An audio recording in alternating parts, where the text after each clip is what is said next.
The Creeper's united with its victims after they're dead. kiII tells Galen, I'm a part of it, and it's a part of me. What is the connection? Does it trap souls in the objects that it creates and uses? What role do the birds play? What do its weapons tell us?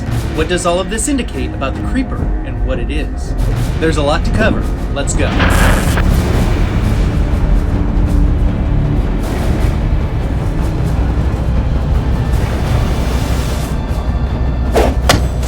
We recently did a video called How to Kill the Creeper Part 2. We recommend that you take a look at that content, link in the description.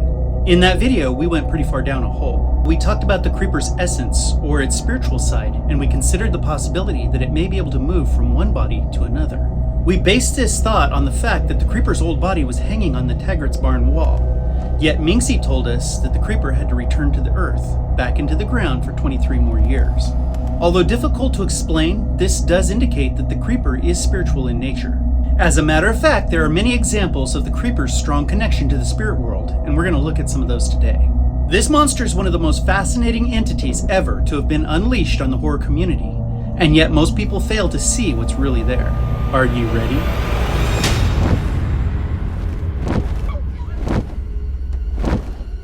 Here are Victor's words about the creature he created. I don't think he's a religious character, so demon is kind of a weird word because it's got Christianity around it for me. I don't think he's a demon. I don't think he's an alien. I don't know what he is. He's hungry. That's the important thing. I do think he started out as a man. How about that? I do think he started off as a man and something horrible happened to this person, with a hunger that's the only way he can survive. Leave her where? It knows it's here, Mom, because I'm a part of it, and it's a part of me. kiII dropped this bomb on the world in 2001. Actually, it was 2017, when he told his mother how he knew the Creeper was coming to her ranch to take back its hand. From his statement, we deduced that the Creeper has a spiritual connection to its victims. After all, they're dead, so the connection must be spiritual. And what's more, the Creeper gains knowledge from that connection. It knows it's here, Mom, because I'm a part of it, and it's a part of me. It knows. But we also concluded that victims gain knowledge from that connection. kiII knew the Creeper was coming because he was a part of it. Essentially, their spirits were connected and they shared knowledge. This showed a very strong spiritual side to the Creeper. But kiII's just one victim, and the Creeper's been killing for thousands of years. Now let that sink in for a minute. And what other negotiations are happening? Is it possible that the Creeper might also regenerate its soul with the souls of others? We don't know, and that's a topic for another day. One thing's for sure, and that is the Creeper is in the soul business, and it's immersed in the spiritual world. But there's more information about this, if we just look. Fear has a scent, and I've seen that thing and hate it. Like it could sample fear right out of the air. In another video, we provided some information about the skull mace, information that came directly from Victor. If you would like to see that video, check this out. Again, link in the description. His intent with a larger budget was to show that there was at least one soul imprisoned in the Creeper's skull mace. This is hearsay since it isn't recorded anywhere, but it's interesting information and it does support the overall spiritual theme. How many other weapons have souls attached to them? Is the Creeper's truck a prison for a soul, or multiple souls? We are beginning to believe that souls are a part of just about everything the Creeper does. And interestingly enough, a quick examination of its weapons provides ample evidence to support this theory. We've always known there are victims depicted in the Creeper's artwork, but once examined through spiritual eyes, things become even clearer. The victims carved into the Creeper's weapons are not shown as physical, they're shown as spiritual. As we look over this bone dagger, there appear to be the souls of past victims carved into the handle. What if those souls are part of everything the Creeper has or does? It's a part of them, and they are a part of it. A conversation about the Creeper's weapons will be a video of its own. But all of this did make us ponder this connection. What if the Creeper does imprison souls in its material objects? Is this how it controls its environment and the things around it? We do know the Creeper has the ability to overcome gravity, allowing it to walk on walls and lift its weapons. But how does it summon them? What if it commands its weapons by commanding the spirits attached to them? Maybe that's how it controls its truck. This is just food for your thought. But what other indications are there in the Jeepers universe of the Creeper's spiritual connection? In other words, what's up with the birds?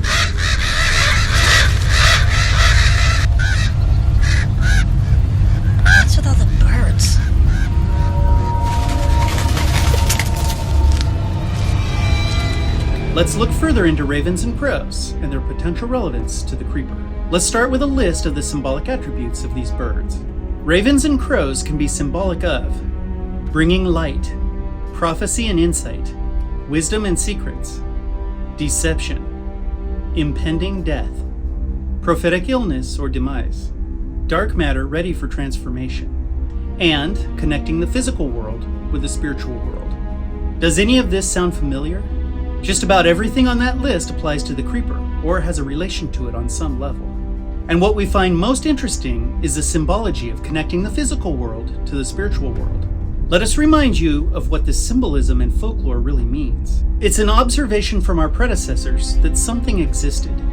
In other words, people witnessed ravens and crows mediating or enhancing a connection to the spiritual realm. They saw it, reported it, and rumors started. Now, folklore may or may not be true, but at one time, someone believed it was true. To sum this up, if these birds represent a connection between the physical and spiritual worlds, impending death, and dark matter that's ready for transformation, it's little wonder that ravens and crows travel with the creeper. These symbolic attributes perfectly describe the creeper and its essence. Lastly, because these birds are known scavengers, they're likely to be a useful tool to the creeper to help clean up the crime scene it leaves behind.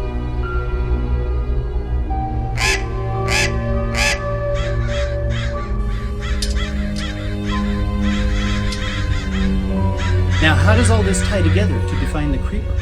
Well, it doesn't, and it's not really the intent of this video. These are all indicators. They're all pieces of evidence in our quest for knowledge about the creeper. It would be like having 5 pieces of a 1,000-piece puzzle. Could we see the picture? No.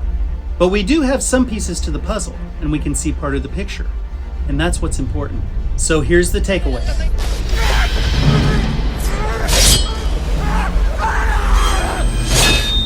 The creeper is heavily attached to the spiritual world, maybe rooted deeper in the spiritual world than it is the physical one. It's a spiritual entity with spiritual capabilities. Similar to a spirit, the creeper isn't confined by gravity. It's able to crawl on walls and move its weapons. It seems to move back and forth between the physical world and the spiritual world, even if this only happens every 23 years. It has a way of going underground, even though its old body ran out of time and is hanging on a barn wall. Its knowledge expands beyond the physical world. It is connected to others in the spiritual world, and it's able to absorb knowledge from them. In the same way, it seems to have a level of control over the souls of its victims, possibly binding them to objects like weapons, and maybe even its truck.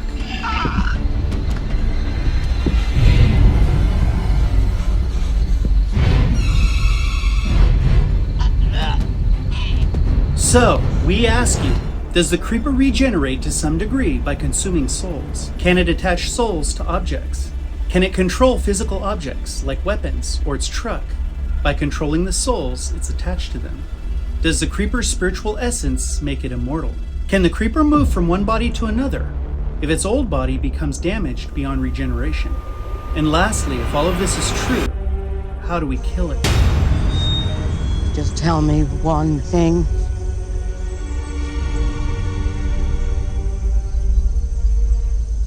Did you bring something that can kill it?